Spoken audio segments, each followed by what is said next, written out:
The airport was buzzing that morning, the kind of low, electric hum that fills the air before a storm. The line at gate 47 was packed shoulder to shoulder, the smell of burnt coffee and perfume lingering under the metallic tang of recycled air. Among the crowd stood a young woman in a worn gray hoodie, a frayed backpack slung over one shoulder. Her name was Elena Carter, and her eyes, green and tired, scanned the crowd with a mix of hope and anxiety.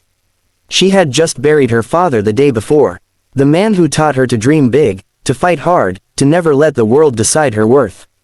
The funeral had been small, quiet, barely 10 people. She had wanted to stay longer, to grieve, but duty called. Her flight back to Seattle was leaving in less than an hour, and her job interview the next morning could decide her future. She had saved every penny for that trip. Every dollar mattered. As she reached the check-in counter, the airline attendant smiled, the kind of smile that doesn't reach the eyes. "Good morning. Can I help you?" Elena placed her phone on the counter. "Yes, I was wondering if there's any chance of upgrading to first class. My father served in the Navy for 25 years, and I've got some miles to redeem." The attendant tapped the keyboard, clicking through screens, before sighing dramatically. "I'm sorry, miss, but all first-class seats are full. You'll have to stay in economy." Elena nodded, though her shoulders sagged. "That's fine, thank you anyway." As she turned to leave, a man in a tailored suit stepped up behind her. His cologne hit first, expensive, sharp, overwhelming. "Excuse me," he said loudly, handing over a black credit card. "I'd like to upgrade to first class. Don't care what it costs." The attendant's smile instantly transformed, bright, warm, eager. "Of course, sir. Let me check availability." Elena froze mid-step. She heard the words that followed like a punch to the stomach. "Oh, it looks like we just had one first-class seat open up." The man laughed. Perfect timing. Elena turned, heart pounding. "Wait, you just said there were no seats left." The attendant avoided her gaze. "I'm sorry, miss, this gentleman offered to pay," Elena finished bitterly. "Right, of course." She wanted to argue, but she saw the eyes around her, the impatient stares, the raised eyebrows, the whispers. The kind that said, "Don't make a scene." She bit her lip hard enough to taste blood, picked up her bag, and walked toward the gate in silence. Inside, her seat was crammed in the very back of the plane, near the bathrooms. The air was heavy with the smell of disinfectant and cheap air freshener. She sat down, clutching her backpack to her chest, staring out the tiny oval window.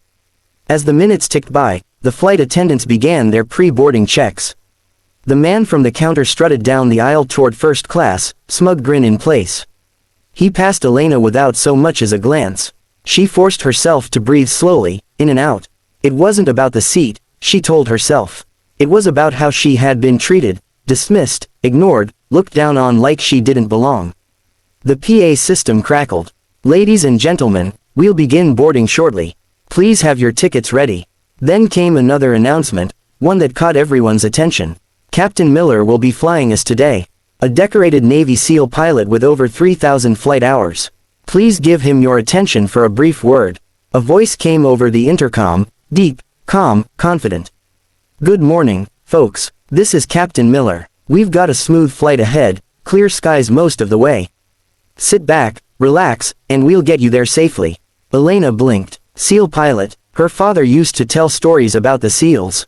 About their discipline, loyalty, and quiet strength. Something inside her stirred. As the plane filled, an attendant moved briskly down the aisle, stopping next to Elena. "Excuse me, Miss Carter." Elena frowned. "Yes, Captain Miller would like to speak with you." Her heart skipped. "With me?" "Yes, ma'am. Please follow me to the front." The passengers turned as she stood. Whispers followed her up the narrow aisle. Some looked curious, others annoyed.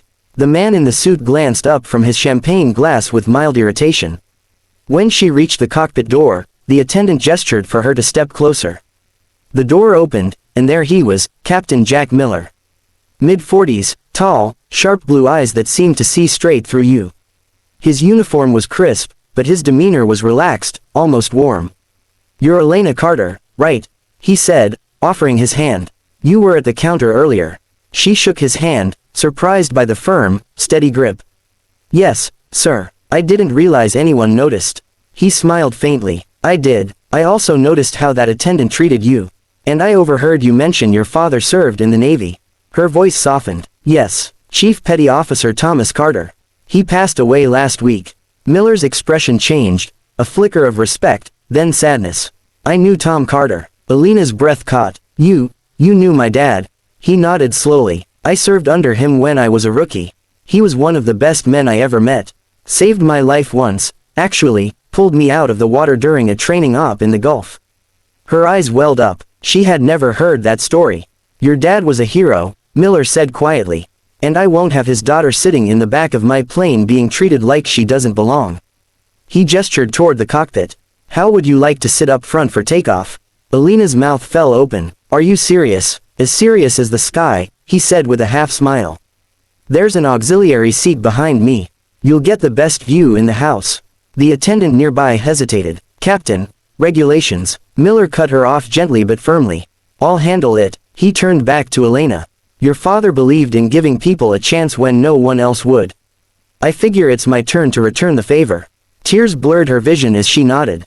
Thank you, Captain. As she stepped into the cockpit, the hum of the instruments surrounded her, lights blinking, screens glowing like constellations. The horizon stretched endlessly ahead. For the first time since her father's funeral, she felt something she hadn't felt in days, hope.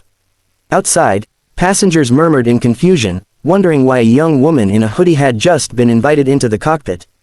None of them knew who she was. None of them knew the story behind her name. But Captain Jack Miller did.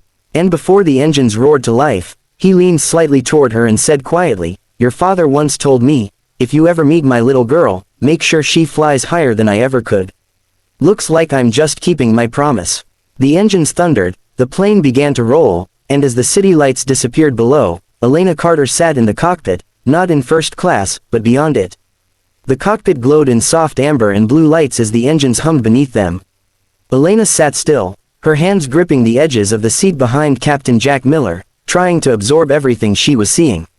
Buttons, levers, gauges, it all looked impossibly complex, but somehow serene.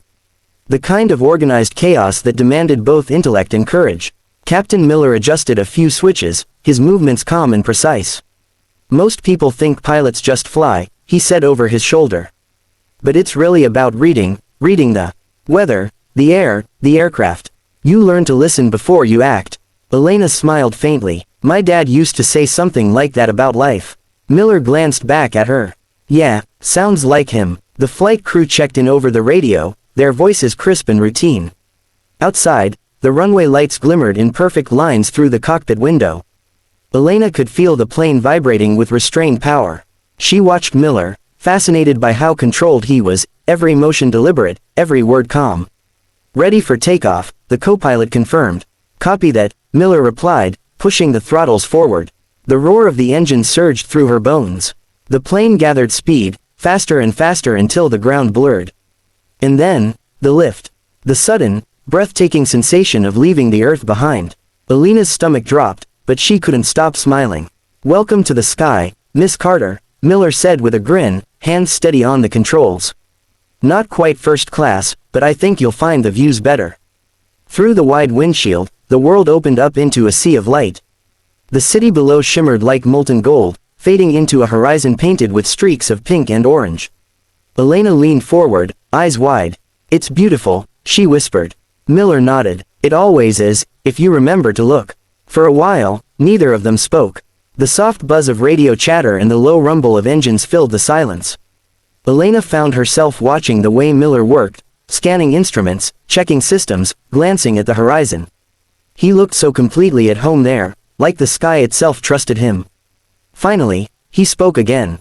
So tell me, Elena, your dad mentioned you wanted to be an engineer. How's that going? She hesitated. It's been rough. I've been working small jobs, trying to get into an aerospace firm. I've got an interview tomorrow at Northwind Aviation. It's my dream job, but honestly, she laughed softly, shaking her head. I don't even know if I'm good enough. Miller's brow furrowed. Good enough. Your dad talked about you like you were the smartest kid on the planet. He said you used to fix your bike faster than he could change a tire. Elena chuckled, the memory warming her chest. Yeah, he used to joke that I was born with a wrench in my hand. Well, Miller said, his voice steady, I don't think you need anyone's permission to believe you're good enough. You just need to keep showing up, like your old man did. She watched him, the way the light caught the small scar above his right eyebrow, the quiet conviction in his voice.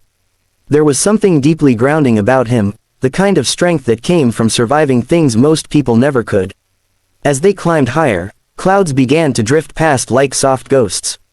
The cabin lights behind them dimmed, and the sky ahead turned a deep violet. Elena stared out, lost in thought. I always loved flying, she said quietly. Dad used to take me to the base to watch jets take off. I told him I wanted to fly someday, but, I don't know. Life got in the way. Miller glanced at her, then at the empty seat beside him. You ever flown a plane? Her eyes widened. No, never. He smiled. Want to? Her heart stuttered. Are you serious? Dead serious. Here. He tapped the control yoke gently. Put your hands here. Just hold it steady. You won't break it. Elena hesitated, then reached forward, her fingers wrapping around the cool metal. Her pulse raced. Good, Miller said. Now, you're flying an Embraer 170 at 32,000 feet. All you gotta do is keep her level. See that horizon line? Keep it centered between those two bars. She nodded nervously. Okay, like this. Exactly. Nice and smooth. Don't fight the plane, feel it. Elena exhaled slowly, trying to calm her shaking hands. The plane responded softly, like a living thing breathing under her touch. The realization hit her like a wave. She was flying. Her eyes filled with tears. I can't believe this. Miller smiled without looking away from the sky. Your father would have loved to see this. They flew like that for several minutes, her hands on the controls, his quiet voice guiding her. For the first time in weeks, she felt a strange peace. The grief, the exhaustion, the doubt, it all faded beneath the endless stretch of sky. Eventually, Miller took the controls back. Not bad, rookie. You've got a natural feel for it. She laughed softly, brushing away a tear. You're just being nice. He shook his head. No, I've trained dozens of pilots. You've got instincts, and courage. That's rarer than talent. The radio crackled with a message from air traffic control. Miller answered smoothly, adjusting their altitude. Elena sat back, still stunned. You know, he said after a pause, Northwind Aviation, the company you're interviewing with, they contract with the Navy sometimes. I know a few people there. Her eyes widened. You do? Yeah, he said, glancing at her. I could give them a call. Maybe make sure they don't overlook someone who deserves a shot. Elena stared at him, speechless. Captain, I don't know what to say. He smiled. Say you'll keep flying, in one way or another. When the flight began its descent, the world outside was cloaked in twilight. The clouds glowed faintly silver in the moonlight. Elena didn't want it to end. As they approached Seattle, Miller handed her a small navy blue patch, worn, frayed at the edges, embroidered with a trident and wings. This belonged to your dad, he said quietly. He gave it to me after a mission years ago. Told me to pass it on, when the time's right. I think now's that time. Elena took it carefully, tears blurring her vision again. Thank you, for everything. He smiled, that calm seal composure never fading. Your father once told me that flying isn't about escaping the ground, it's about rising above what tries to hold you down. Don't ever forget that. When the plane touched down, Miller walked her to the gate himself. The passengers stared again, whispering, trying to piece together who this young woman was and why the pilot had given her such attention. Before she left, he handed her a card with a phone number scrawled across it. If you ever need a reference, or a co-pilot, you call me. She smiled through her tears. I will, Captain. As Elena walked through the terminal, the hum of the airport felt different now, not overwhelming, but alive with possibility. She looked down at the patch in her hand, her father's emblem, and knew exactly what she was going to do. Tomorrow, she wouldn't walk into her interview nervous or apologetic. She'd walk in like a pilot, calm, steady, and sure of her purpose. Because that day, high above the clouds, a SEAL pilot hadn't just given her a seat in the cockpit. He'd given her wings.